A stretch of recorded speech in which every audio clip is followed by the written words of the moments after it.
guys. Happy Friday, December 8th, 2023. My name's Kevin Smith. Thank you all so much for tuning in to Loud Majority Live. We got a big show for you guys this morning. There was some breaking news last night. Hunter Biden has been charged. He's been charged 9 times in the state of California on federal tax evasion charges. What does that mean for Hunter Biden moving forward? More importantly, this might be the best news ever for the Biden regime. Also, there was a shooting in Albany outside of a synagogue with some guy whose name I can't pronounce shouting "Free Palestine." Go figure. It's almost like this sort of thing was inevitable. It's almost like it was inevitable. But before we get started with all of that, guys, hit that like button if you're watching on Facebook. Make sure you head on over to rumble.com/loudmajorityus. That's rumble.com/loudmajorityus. So I can say stuff over there that I can't say on Facebook, Twitter, and YouTube. Because they don't believe in free speech in the same way the rest of us do. So make sure you're hitting that like button. How is everybody doing today? I want to welcome everybody in. Make sure you're following the page if you're new to the channel as we get rocking and rolling here. Look, the big story coming out last night, everyone's going to be talking about it tonight. Hunter Biden has been indicted on tax crimes by special counsel David Weiss. Hunter Biden, the president's son, has been charged with 9 counts of tax crimes, according to a federal indictment unsealed Thursday in the Central District of California. The indictment charges him with failure to file and pay taxes, evasion of assessment, and filing a false or fraudulent tax return. Instead of paying the taxes, the indictment alleges he spent that income on a litany of personal items ranging from a Lamborghini rental to luxury hotels to hookers. Many of these purchases, the government said, were classified as Hunter's business expenses. That's nice.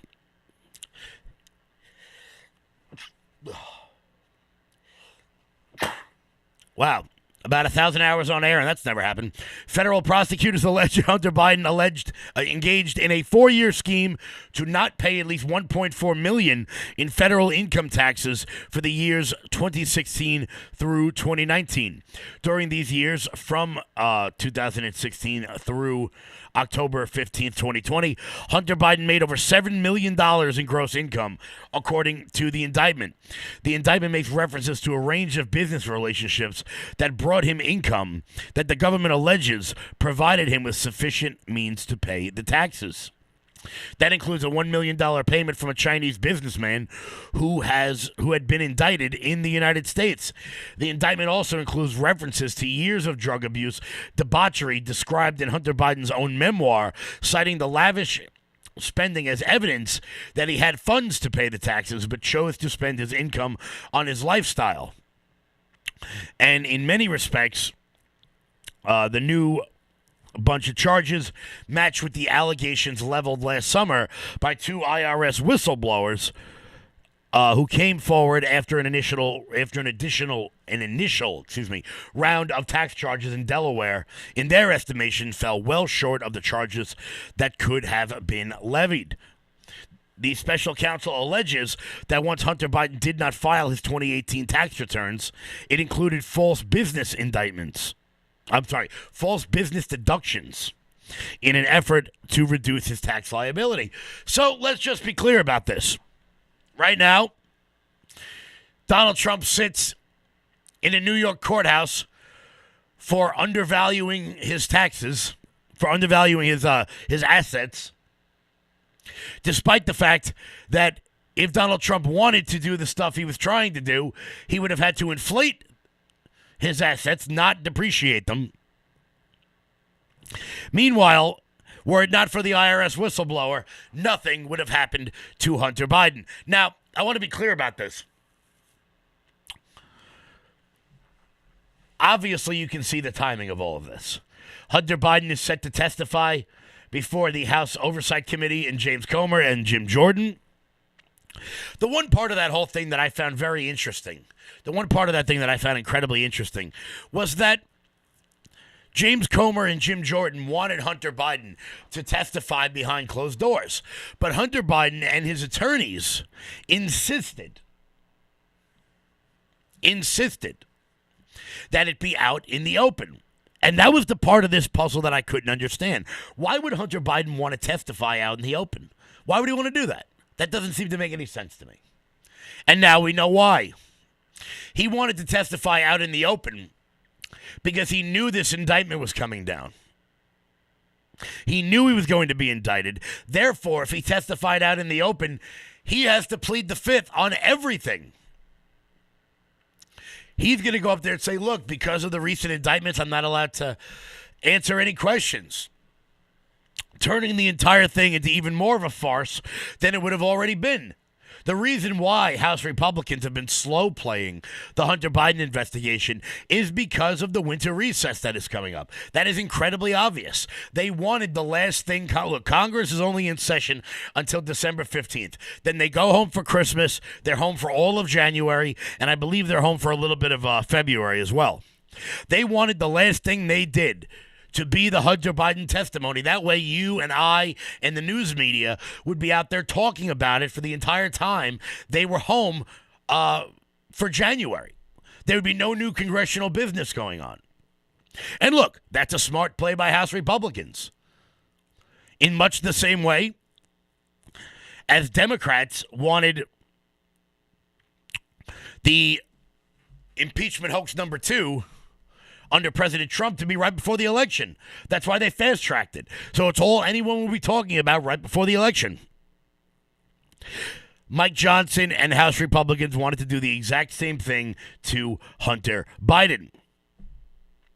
But now that there's an indictment out about his taxes, he's not going to be able to answer any of the questions that James Comer and Matt Gaetz and Jim Jordan and the rest of the House Judiciary Committee, the House Committee on Government Oversight, that any of them ask him.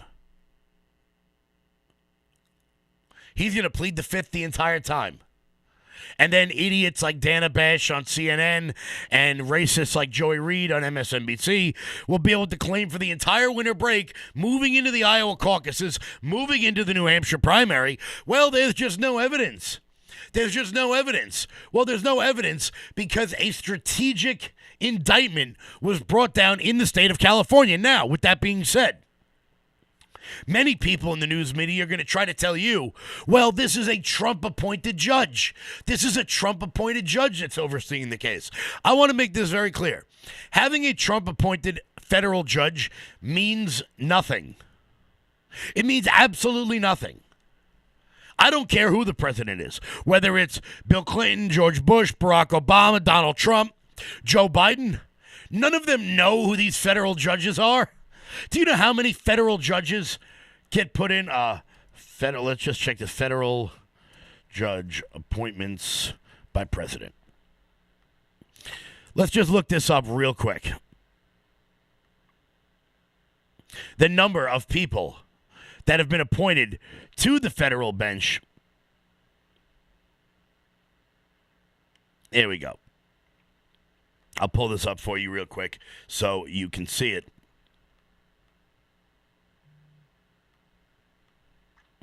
Do you really think that any president with all that they've got going on, do you really think any president with all that they have going on throughout the day, let me take this lower third off so you can see. Donald Trump appointed 245 judges. Barack Obama appointed 334. George Bush appointed 340. Bill Clinton appointed 387. Reagan appointed 402. Do you really think that they know the ins and outs of every single one of the federal judges that they put forth? Of course they don't. Of course they don't. If anything, it's a Mitch McConnell appointee, which gives me absolutely no reassurance. Every federal judge is just a pick, particularly on the Republican side, straight out of the Federalist Society, who, I'm sure if you ask them, would be backing Ron DeSantis or Nikki Haley for president. So saying that it's a Trump-appointed judge means absolutely nothing. It means absolutely nothing. This whole thing has been fumbled. The Democrats won this one. The Democrats won this one. I'm curious to see what James Comer and Jim Jordan do to be able to get out of this situation, because now Hunter Biden is going to testify and he's not going to be able to give any answers. It's unbelievable.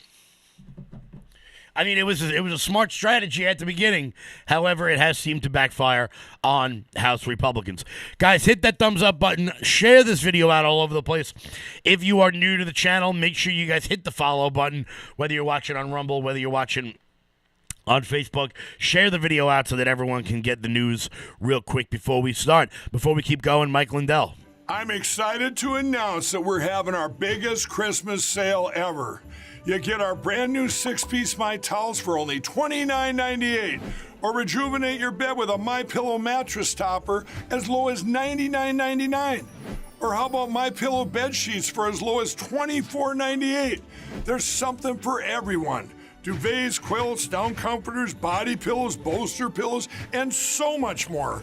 Well, I know MyPillow products make for the perfect Christmas gifts, so I'm going to extend my money-back guarantee until March 1st, 2024. So go to MyPillow.com now or call the number on your screen.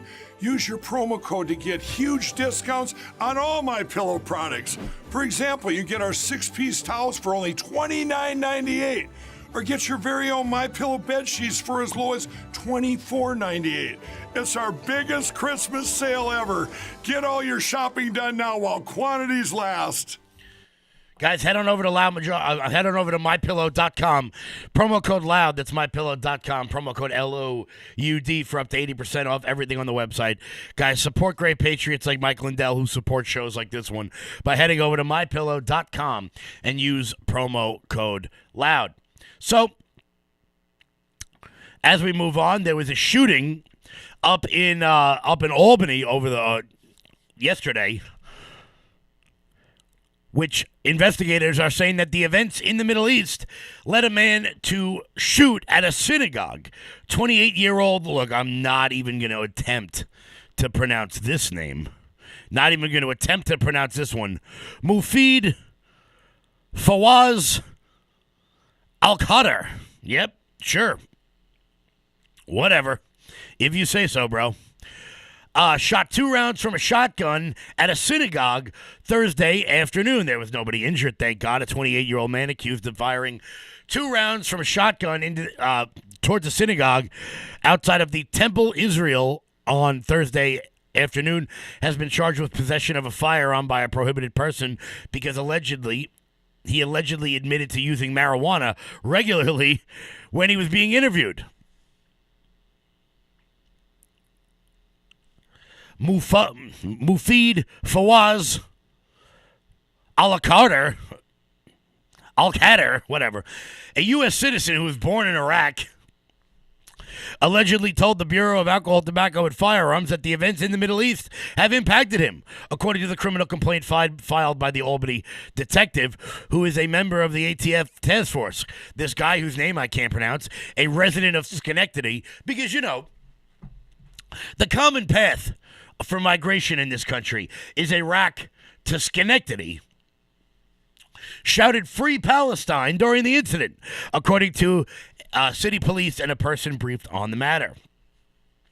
It is unclear whether he said that while being arrested or while firing the weapon or both.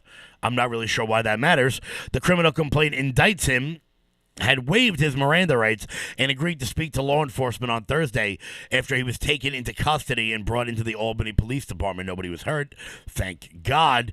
Of course, he did this on the first night of Hanukkah, and it is unclear on whether or not he'll be charged with a hate crime. Right. So if I defend myself in the street against anyone who isn't white, I'm probably charged with a hate crime. This guy with a name nobody can pronounce, who was born in Iraq, moved to Schenectady, shoots a shotgun at a synagogue on the first day of Hanukkah, screaming "Free Palestine." But hey, who knows if it's motivated by hate? Who knows? One will never know. We will never know. Unbelievable. Such is life. Such is life. Guys, I'm gonna check it out right here. I want to thank everybody so much for tuning in. Of course, we're gonna have more on the Hunter Biden breaking story at 1:00 on LFA TV. Make sure you guys are following rumble.com/LFATV. Rumble.com/LFATV. I'll be on at 1 o'clock there. Guys, head on over to loudmajorityusa.com. That's loudmajorityusa.com. Sign up for the newsletter. Check out our shop. You can use promo code RUMBLE. Promo code RUMBLE at loudmajorityusa.com to get 20% off everything on the website. That's the best way to support the movement and everything we've got going on over here. I want to thank everybody so much for tuning in. And until 1 p.m. today, guys, stay loud.